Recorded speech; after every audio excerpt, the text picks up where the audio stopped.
First and foremost, let me start off by saying this. There is no way in the world that Adonis Creed and Victor Drago are in the same weight class. In the words of Future, ain't no way. Ain't no freaking way. And speaking of Victor Drago, I remember watching the trailer and looking at the guy playing as Victor. I was just like that lady in that video on the airplane freaking out. That mother effer is not real. That is not a real human being, because holy hell, that is a big ass boy. But, anyways, I digress.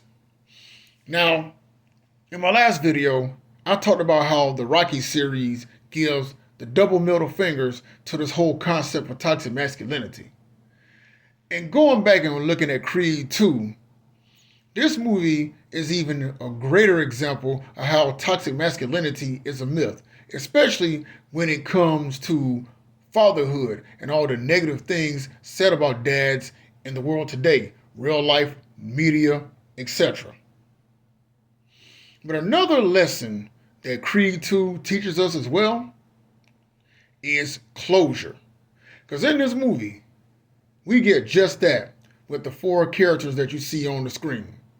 With Rocky Balboa, this movie is the closing chapter on his story, which started back in 1976 with Rocky.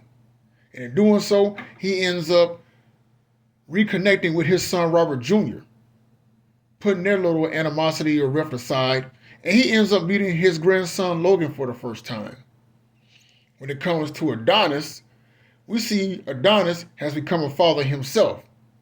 And he sees that fatherhood isn't easy. Yes, you want to be strong all the time, but also as a man, you realize you can't be Mr. Tough Guy 24/7.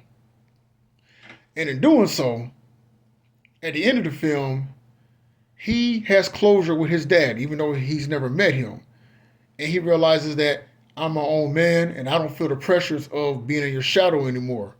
And even though I never met you, I still appreciate you being my dad. And finally, there is Ivan and Victor Drago. Now, Ivan, for those who have seen Rocky 4, knows that when he lost to Balboa, his country disowned him, had nothing to do with him. His wife left him. And in doing so, he wants to get favor back with that country. With his country, And what does he do? He pushes his son Victor, albeit very gruely and physically, just so he can gain favor back with them. But at the same time, he also ends up pushing his son away, even oftentimes alienating him. Again, just so he can get back in favor with the same country who shunned him.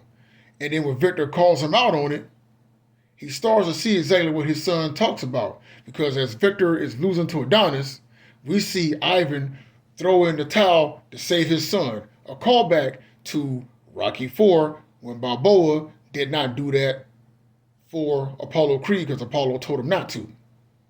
And even though Victor lost the fight, Ivan didn't care. He would rather his son lose the fight than lose his son.